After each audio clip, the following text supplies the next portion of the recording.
Hello good evening students. आज maths 10th class में linear equation in two variables में exercise 3.5 अभी हम लोग करने वाले हैं। एक्सरसाइज 3.5 के बेसिक्स अभी हमने आपको बता दिए हैं इन द प्रीवियस लेक्चर। तो अब इसमें क्वेश्चन नंबर 1 का फर्स्ट पार्ट अभी हम लोग ले रहे हैं। Question number 1 first part. Question में ये बोला है which of the following pairs of linear equations has unique solution, no solution और इनफाइनाइटली मेनी सॉल्यूशंस है। तो ये वाला पार्ट जो है कंसिस्टेंसी से रिलेटेड है। तो a1 upon a2 is equal to b1 upon b2 अगर है, नॉट इक्वल टू b1 तो यूनिक सॉल्यूशन आता है, ठीक है। और a1 upon a2 if this is equal to b1 upon b2 and if this is equal to c1 upon c2 then this has infinite solution. Or a1 upon a2 if this is equal to b1 upon b2. We are quickly revising a concept of the previous exercises because this will be useful in this problem also. This will be used. So this is having no solution. ठीक है, तो ये अभी हमने side में लिख लिया, इसका अभी हम लोग यूज करते जाएंगे। फर्स्ट वाला question x minus 3y minus 3 equal to 0 है और 3x minus 9y minus 2 equal to 0। अब इसमें देखो बेटा, x के साथ जो नंबर है वो a1 है, इसको फॉर्म कौन सा रहेगा ax plus by plus c, इससे कंपेयर करें तो इसमें अभी हम लोग क्या बोलेंगे a1 अपॉन a2, ये a1 है ये a2 है, 1 upon 3। b1 upon b2 will be equal to what, ये b1 है ये b2 है, माइनस 3 अपॉन माइनस 9 जो कि 1 अपॉन 3 आएगा, और c1 upon c2 minus 3 upon minus 2। तो इसको देखकर अभी हम लोग कह सकते हैं that a1 upon a2 is equal to b1 upon b2 but this is not equal to c1 upon c2। a1 upon a2 और b1 upon b2 तो बराबर हैं, लेकिन ये c1 upon c2 के बराबर नहीं है। तो अब हम लोग इसमें ये बोलेंगे that this equation is having, this system of equations is having no solution। और no solution के साथ एक और चीज जो अभी हम लोग एक और वर्ड जो यूज कर सकते हैं that is what, that these equations are inconsistent। ठीक है, चलो नेक्स्ट क्वेश्चन, इसका सेकेंड पार्ट। तो अब इसका कोई सोल्यूशन ही नहीं है तो अभी हम लोग सॉल्व करने की जरूरत नहीं है, है ना, तो ये तो लिख ही दिया। अब इसका सेकेंड पार्ट देखें। सेकेंड पार्ट में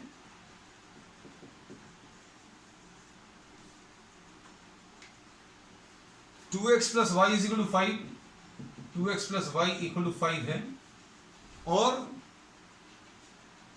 3x plus 2y is equal to 8 है।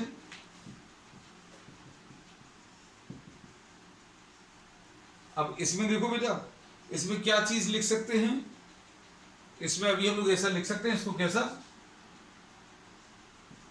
a1 अपॉन a2 x के साथ वाले numbers 2 upon 3, b1 upon b2 माने y वाले नंबर्स, y के साथ यहां पर 1 है, y के साथ यहां पर 2 है, तो 1 अपॉन 2।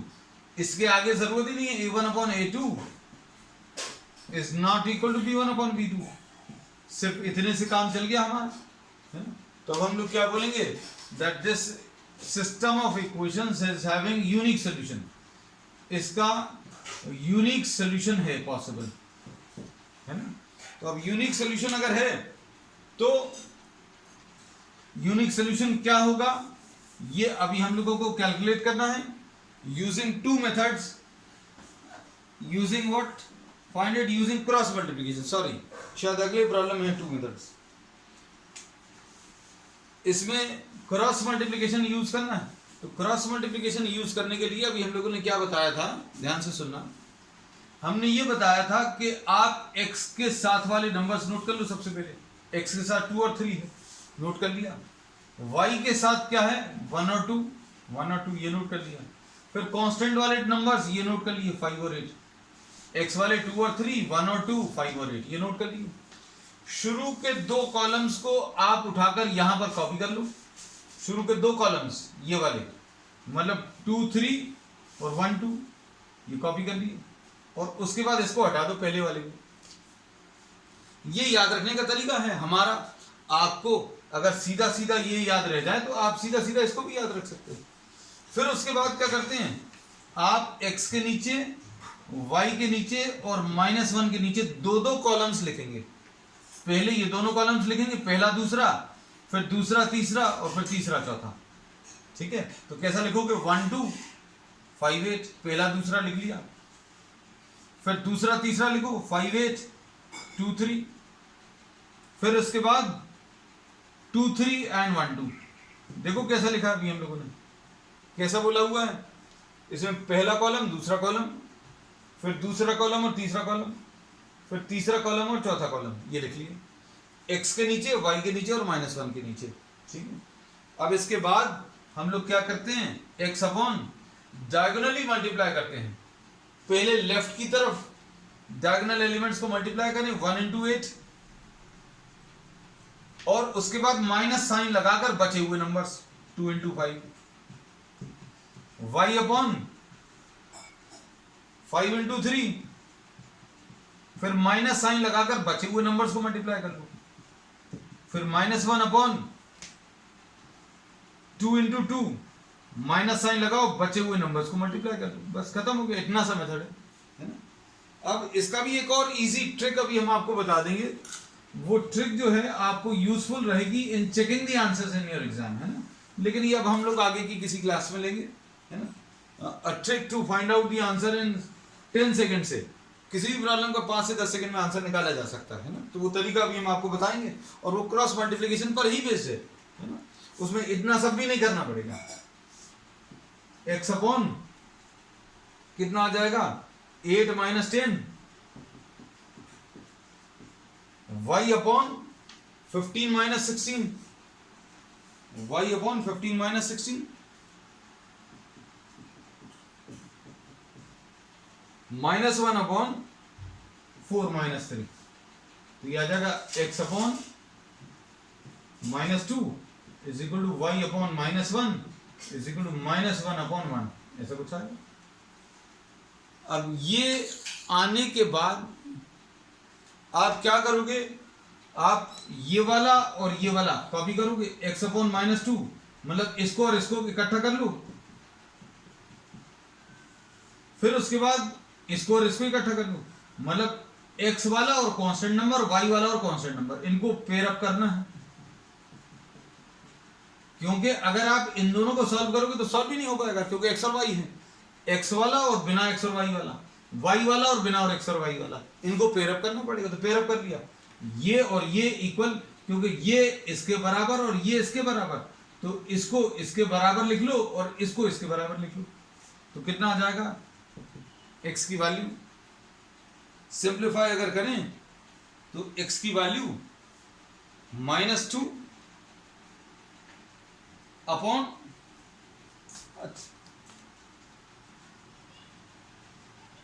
-2 इंटू -1,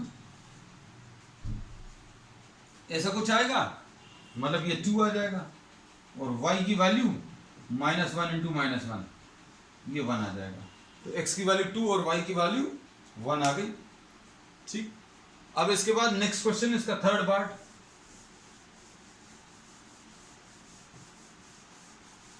कॉपी नहीं करना, हम बार बार ये कहते हैं, you just get an idea in this class how to solve the problem, और आप साथ में अगर मेंटेन कर सकते हैं स्पीड तो वेल एंड गुड, नहीं कर सकते तो सिर्फ आप क्लास को देखना भरे, है ना। और next third part, 3x minus 5y is equal to 20, और उसके बाद 6x minus 10y equal to 40। अब इसमें क्या बोल सकते हैं, देखो a1 upon a2, a1 upon a2 3 upon 6, b1 upon b2 बेटा -5/-10 और C1/C2 कितना 20/40, ये C1/C2। अब इसमें क्या मिलेगा बेटा, A1/A2 की वैल्यू 1/2 आ गई, B1/B2 की वैल्यू भी 1/2 आ गई और C1/C2 की वैल्यू भी 1/2। तो क्या बोलेंगे, this system of equations has how many infinite solutions. इसमें इनफाइनाइट सॉल्यूशंस होंगे।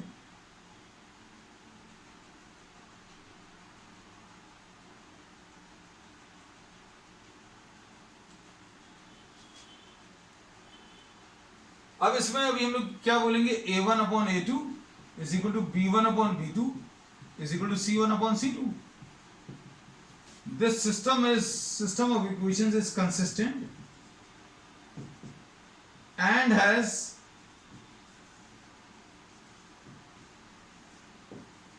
infinite solutions। ठीक, अब इसका क्वेश्चन नंबर 4 देख लो। क्वेश्चन नंबर 4 में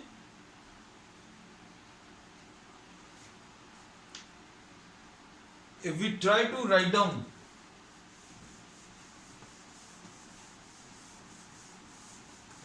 the equations किस टाइप की हैं देखो,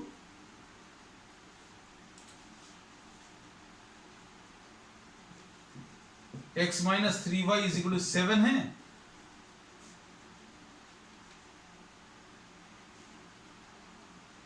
और 3x - 3y = 15। इसमें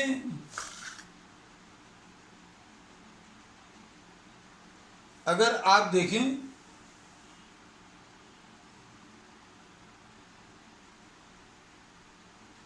तो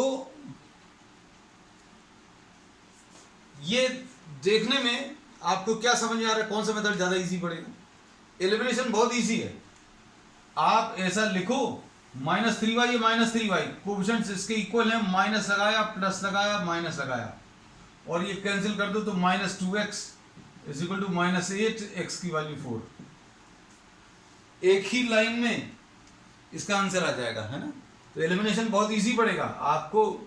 एग्जामिनेशन में अगर मेथड स्पेसिफाइड नहीं है तो देखो बहुत इजी है, but since we are trying to get a practice of what, cross multiplication, x की वैल्यू 4 अगर आप रख दो तो 4 - 3y = 7 आएगा और 4 - 7 = 3y और 3y = व्हाट, -3, तो y की वैल्यू -1 आ जाएगा। ठीक है, अब इसमें अभी हम लोग ये कहते हैं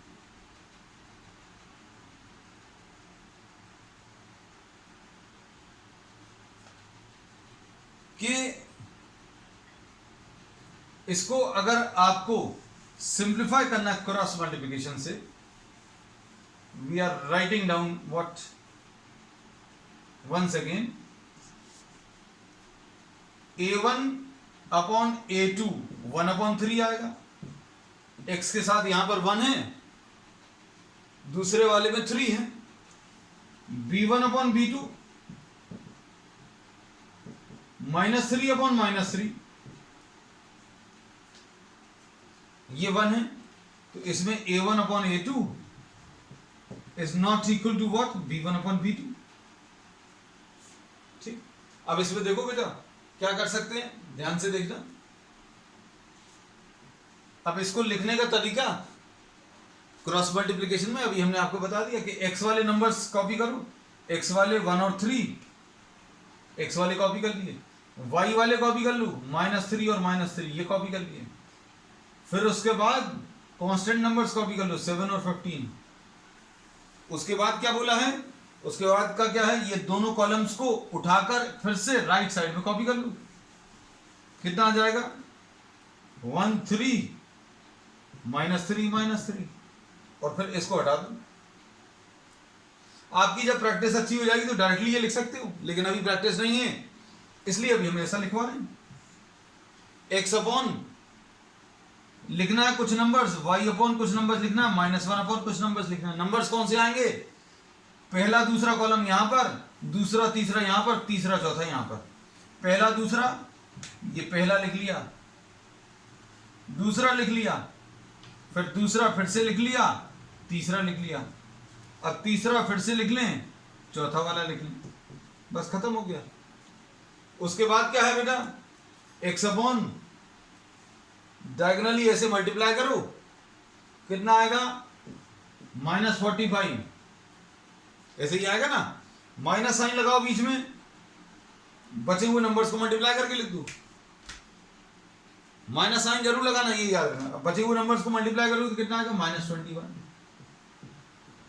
y अपॉन ये वाले नंबर्स को मल्टीप्लाई करो 21, माइनस साइन लगाओ, तुरंत माइनस साइन लगा लेना। बचे हुए नंबर्स को मल्टीप्लाई करेंगे 15, -1 अपॉन ये वाले नंबर्स पहले 1 इंटू -3 यानी कितना आएगा -3, माइनस साइन लगाओ, बचे हुए नंबर्स को मल्टीप्लाई कर लो, बचे हुए नंबर्स को मल्टीप्लाई करेंगे तो कितना आएगा -9। तो कितना आ गया x अपॉन -45 प्लस 21, -45 प्लस 21 ये कितना आ जाएगा -24। डायरेक्टली लिख दे रहे बेटा। y अपॉन ये कितना आएगा 6 आएगा, is equal to -1 upon -3 plus 9 यानी 6 आएगा।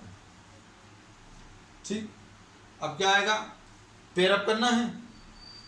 इन दोनों को पेयरअप करने से कभी कुछ नहीं मिलेगा। क्यों, x और y को इकट्ठा ले लोगे तो x और y में से कैसे आप निकालोगे। तो x वाले को पेयरअप करो बिना xy वाले के साथ, ऐसे ही y वाले को पेयरअप करो किसके साथ, बिना x और y वाले के साथ। x की वैल्यू -24 अपॉन -6, 4 आ गया, और y की वैल्यू -1 आ गई। ठीक, अब इसके बाद क्वेश्चन नंबर 2 देखो। So we have completed all the 4 parts of the first question. अब ये बहुत इंपॉर्टेंट है। For what values of a and b does the following pair of linear equations have an infinite number of solutions. Question number 2 में first part, इसमें 2x plus 3y equal to 7 है, और दूसरी equation a minus b into x plus a plus b into y equal to 3a plus b minus 2, ऐसा कुछ दिया है। और ये दिया है that this system of equations has how many infinite solution। ये चेक नहीं करना है, आपको दिया हुआ कि इनफाइनाइट सोल्यूशन है। इनफाइनाइट सोल्यूशन अगर है, इसका मतलब ये होता है कि a1 upon a2 b1 upon b2 के बराबर है, और ये c1 अपॉन c2 के बराबर है, तीनों इक्वल है। अब क्या लिखोगे, a1 अपॉन a2। a1 क्या होता है, x के साथ ये वाला नंबर 2, a2 क्या हो गया, x के साथ ये वाला नंबर, a1 अपॉन a2 लिख लिया। इसको अच्छे समझ लो, कोई दिक्कत है तो बताओ। x के साथ a1, x के साथ ये a2 equal to b1 upon b2, y के साथ b1 और y के साथ ये b2, लो हो गया। और उसके बाद नेक्स्ट क्या है, c1 upon c2, c1 upon c2 7 upon 3a plus b minus 2, ऐसा कुछ आ गया है ना। अब आपको a और b की वैल्यूज निकालनी है। अब a और b की वैल्यूज निकालने के लिए अब हम लोगों ने कहा है, अब a और b की वैल्यूज अगर सिंप्लीफाई करना तो आपको कुछ कुछ लेना पड़ेगा। जैसे ये दोनों को इकट्ठा पेयरअप कर लो, एक साथ क्रॉस मल्टीप्लाई कर लो, और उसके बाद इन दोनों को पेयरअप कर लेना। अब इसमें तो कुछ मतलब वैसा है नहीं जैसा कि हम क्रॉस मल्टीप्लिकेशन मेथड में लेते थे। अब आपको तो सॉल्व ही करना है ना। तो आप इन दोनों को एक साथ ले लो, 2 upon a minus b is equal to 3 upon a plus b, और दूसरा 3 upon a plus b is equal to 7/3a plus b minus 2। दो को पेयर अप क्यों किया? क्रॉस मल्टीप्लाई करके एक इक्वेशन यहां से बनेगी, क्रॉस मल्टीप्लाई करके एक इक्वेशन यहां से बनेगी। दोनों को फिर सॉल्व कर लेंगे। आपने इन दोनों को एक साथ लिया, इन दोनों को एक साथ लिया। किसी को अगर अच्छा नहीं लगता तो ये दोनों को भी एक साथ ले सकते हैं, है ना। You can take first second, second third और फर्स्ट थर्ड, जो भी अच्छा लगे वैसा ले लेना, आंसर सेम आएगा। इक्वेशन जरूर हो सकता लगाएं, है ना। अब देखो क्रॉस मल्टीप्लाई करें तो कितना आ जाएगा? 2 into a plus b is equal to 3 into a minus b, ऐसा कुछ आया।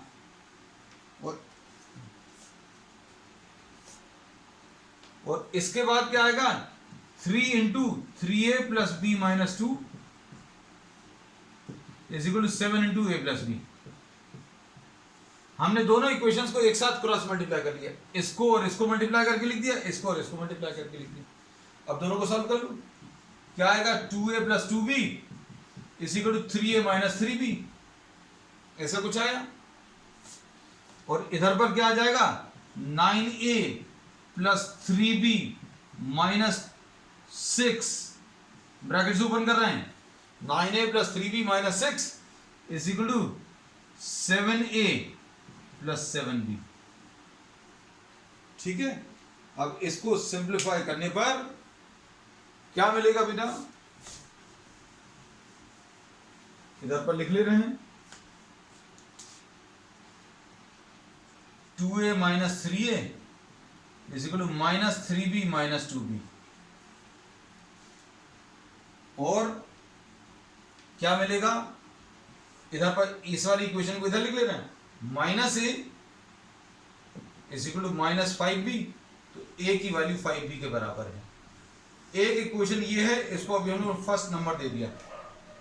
अब इसके बाद इसको अगर आप सिंप्लीफाई करें तो देखो क्या मिलेगा? 9a minus 7a plus 3b minus 7b। 7a को इधर ले आए, 7b को भी इधर ले आए और 6 को राइट साइड पे ले जाए। लो भाई लिख दिया। तो ये कितना आ जाएगा? ये बेटा ये कुछ नहीं है, नहीं तो माइनस साइन लगने लगे किसी को। 9a माइनस 7a 2a आ गया, 2a minus 4b is equal to 6। 2 से पूरी इक्वेशन को डिवाइड कर लो। हम हमेशा इस फेवर में रहते हैं कि अगर कोई भी इक्वेशन में कोई भी नंबर अगर पूरी इक्वेशन को डिवाइड कर रहा है तो आप डिवाइड कर लो, है ना, सिंप्लीफाई हो जाता है। तो ये क्या आ गया? a minus 2b is equal to 3। ये सेकेंड इक्वेशन। ये दो इक्वेशंस आ गई हैं और इनको सॉल्व करना। सब्स्टिट्यूशन इजी रहेगा। क्यों इजी रहेगा? क्योंकि a की वैल्यू बिल्कुल तैयार रखी हुई है 5b के बराबर। a की वैल्यू 5b अगर आप इसमें रख दें तो अब इसमें ऐसे स्टेटमेंट्स लिखने पड़ते हैं। From first a is equal to what? 5b। तो 5b a की जगह क्या लिख दिया? 5b minus 2b is equal to 3। ये 3b इज इक्वल टू 3 आ गया, तो b की वैल्यू 3/3 यानी 1। और b की वैल्यू 1 अगर है तो इसमें रख लो, तो a की वैल्यू 5 इंटू 1 यानी 5 आ गया। तो a की वैल्यू 5 और b की वैल्यू कितनी? 1 आ गई। ठीक, ये हो गया फिनिश। अब नेक्स्ट देखो बेटा इसका second part. This was a good question, अच्छा क्वेश्चन था, ये इंपॉर्टेंट भी है। और चूंकि अब क्रॉस मल्टीप्लिकेशन जो है बहुत ज्यादा काम का नहीं है, इसलिए अब हम लोग इसको इंपॉर्टेंट मार्क करके रखिएगा for boards. For second part में, सेकेंड पार्ट में देखो बेटा क्या दिया है। For which value of k will the following pair of linear equations have no solution। अब इसमें नो सोल्यूशन चाहिए, नो सोल्यूशन। अब इसमें देखो क्या है, 3x plus y equal to 1 दिया है और क्या दिया है बेटा, और 2k माइनस 1 इंटू एक्स। ये भी बहुत शानदार क्वेश्चन है। 2k minus 1 into x plus के minus one into y equal to one, थोड़ा सा दूर लिख दे रहे हैं इधर, equal to 2k plus one. Question number देख लेना, कुछ गलत तो नहीं लिखा। 3x प्लस, हमारे साथ ये बड़ा गड़बड़ होता है, आप लोग भी एग्जामिनेशन में ध्यान रखिएगा that you copy the question correctly, है ना। क्वेश्चन अगर गलत कॉपी कर लिया मतलब सब गलत हो गया। अब इसमें क्या दिया है, 3x plus Y is equal to 1 है, ठीक। 2k minus one into x plus के minus one into Y is equal to 2k plus one, ठीक। अब इसमें नो सोल्यूशन, नो सोल्यूशन के लिए हम लोग बोलते हैं कि a1 अपॉन a2 जो है ये तो b1 अपॉन b2 के बराबर आना चाहिए, ये दोनों बराबर आने चाहिए, लेकिन इन दोनों की वैल्यू c1 अपॉन c2 के बराबर नहीं आनी चाहिए। a1 अपॉन a2 और b1 अपॉन b2 तो बराबर होना चाहिए, लेकिन ये बराबर नहीं होना चाहिए किसके, c1 अपॉन c2 के। तो अब हम लोग क्या करेंगे, पहले बराबर वाली वैल्यू सॉल्व करेंगे, है ना। अब इसमें अभी हम लोग बोलेंगे नो सॉल्यूशन के लिए a1 अपॉन a2 यानी 3 अपॉन 2k माइनस 1,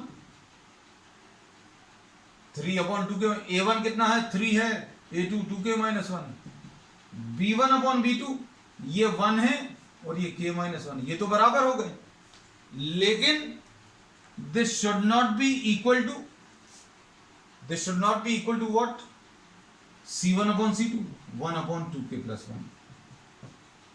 अब देखो ये बड़ा अजीब सी चीज आ गई कि ये इसके बराबर है लेकिन ये दोनों फिर इसके बराबर नहीं है। तो अपन लोगों को अगर कोई समस्या है तो एक एक करके सॉर्ट आउट करें। अब दो प्रॉब्लम्स हैं, ये दोनों बराबर आने चाहिए पहली चीज, फिर ये दोनों जो बराबर वैल्यूज आई हैं, जो भी आंसर आएगा, मान लो ये 7 आया, ये भी 7 आया, तो 7 इक्वल टू 7 तो आना चाहिए, लेकिन ये 7 है तो ये 7 नहीं होना चाहिए, कुछ और होना चाहिए। तो अब ये इसको अभी हम लोग सिंप्लीफाई करके देखते हैं। पहले तो इसको इक्वल कर लो, 3 upon 2k minus 1 is equal to 1 upon k minus 1, solve कर ले रहे हैं, तो कितना आएगा, पेयरअप करते हैं हमेशा भी हम लोग, ये जैसे तीन चीजें दी है तो इन दोनों को ले लिया, फिर इक्वल करने के बाद अनइक्वल भी लेंगे, तो ये कितना आ जाएगा 3k minus 3 is equal to 2k minus 1, ऐसा कुछ आएगा। क्रॉस मल्टीप्लाई करने के बाद 3 इंटू के माइनस 1, 1 इंटू 1 नहीं लिखा क्योंकि 1 को अगर आप लिखोगे तो भी it will not make any difference, 1 का multiplication will result in the same number. कितना आएगा बेटा 3k minus 3 is equal to 2k minus 1, ऐसा कुछ है। अब ध्यान से देखना, इसको इधर ले आओ, इसको इधर ले आओ, बस प्रॉब्लम खत्म हो गया। 3k माइनस 2k इतना सा है इस वाले पार्ट में, तो k की वैल्यू कितनी आ गई, 2 आ गई भाई। अब ये k की वैल्यू अगर 2 आ गई तो k की वैल्यू 2 के लिए ये दोनों तो बराबर आ गए, है ना। अब इसके बाद नेक्स्ट पार्ट में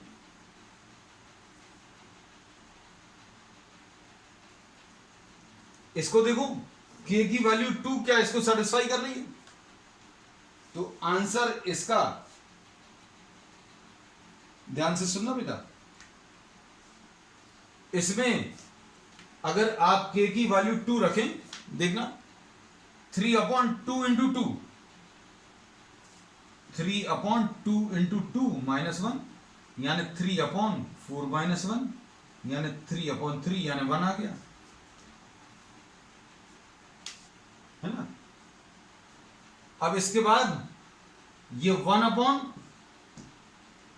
2 माइनस 1 यानी 1 अपॉन 1 आ गया, यानी ये भी 1 आ गया।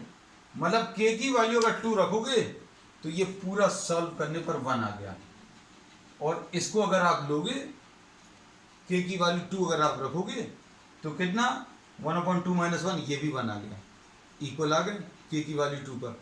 अब k की वैल्यू 2 पर चेक करके देखो, k की वैल्यू अगर 2 रखकर देखें तो कितना आ जाएगा, 2 इंटू 2 4 और 4 प्लस 1 5, तो ये आंसर जो है सेटिस्फाई हो रहा है। कौन सा आंसर सेटिस्फाई हो रहा है, मतलब k की वैल्यू 2 जो है, k की वैल्यू 2 इस पूरे को 1 में बदल रही है, इस पूरे को भी 1 में बदल रही है, और इसको किस में बदल रही है, 2 इंटू 2 प्लस 1 यानी 1 अपॉन 4 प्लस 5। मतलब k की वैल्यू 2 पर ये वाला 1 आ गया, ये वाला भी 1 आ गया, और ये तीसरा वाला जो है कितना 1/5 आ गया। तो हमने बोला k की वैल्यू 2 जो है नो सॉल्यूशन वाले कंडीशन को सेटिस्फाई कर रही है। और अगर मान लीजिए नहीं कर रही होती तो हम लोग क्या करते, इस वाले पार्ट को भी सिंप्लीफाई करते। किस वाले पार्ट को बेटा? ये नॉट इक्वल वाले पार्ट को। आंसर अपना यहीं पर खत्म हो गया है ना। अब हम लोग क्या बोलते, फिर इसको इस वाले पार्ट को कैसे सॉल्व करते ये भी दिखा दें। अब चूंकि प्रॉब्लम ज्यादा है नहीं, इसको इधर ले आए 2k + 1 not equal to k - 1, ऐसा लिखते। इसको इधर ले आओ तो k not equal to -2, k not equal to -2। Clear है? बस सिंपल हो गया। अब इसमें अभी हम लोग ये बोलते हैं कि आपको इस टाइप के प्रॉब्लम्स में क्या कंडीशन दी हुई है वो लेकर आपको सिंप्लीफाई करना और चेक भी करना है। तो चेक भी करके बता दिया अभी हमने। तो इसका आंसर है k = 2। अब इसके बाद next question number 3। Question number 3 में देखो, solve the following pair of linear equations bye substitution and cross multiplication, है ना। तो ये तो इजी है बेटा, हमें लग रहा है ये छोड़ दें तुम लोग। 8x + 5y = 9 है, और दूसरा क्या है बेटा 3x + 2y = 4। इससे क्या करें, इससे अभी आप x की वैल्यू निकाल लें या y की वैल्यू निकाल लें। तो 3x = 4 - 2y, इसको इधर ले गए हैं तो x की वैल्यू 4 - 2y / 3 आएगा, है ना। अब इसके बाद x की ये वाली वैल्यू अभी आप इसमें सब्स्टिट्यूट कर दो तो कितना आ जाएगा 8 × 4 - 2y / 3 + 5 × y = 9। x की वैल्यू अभी हम लोगों ने सब्स्टिट्यूट की, अभी कितना आ जाएगा 32 - 16y प्लस एलसीएम अगर ले लेंगे तो ये 3 मल्टीप्लाई हो जाएगा 15y / 3 = 9 आएगा। ठीक है। अब इधर पर कितना आ जाएगा 32 - y / 3 = 9, और 32 - y = 27। y को इधर ले जाएं या फिर y को इधर ही लेने दें। -y = 27 - 32 -y = what -5। तो y की वैल्यू 5 आ गई, और y की वैल्यू 5 इधर रख लो। 4 - 2 × 5 / 3 यानी 4 - 10 / 3 यानी -6 / 3। और इसको अगर आप सिंप्लीफाई करेंगे तो x की वैल्यू -2 आ जाएगी। अब इसमें नेक्स्ट है, अच्छा अब तो ये वर्ड प्रॉब्लम्स है बेटा बहुत सारे हैं, will be starting it tomorrow. ठीक है, that's all for today, bye bye.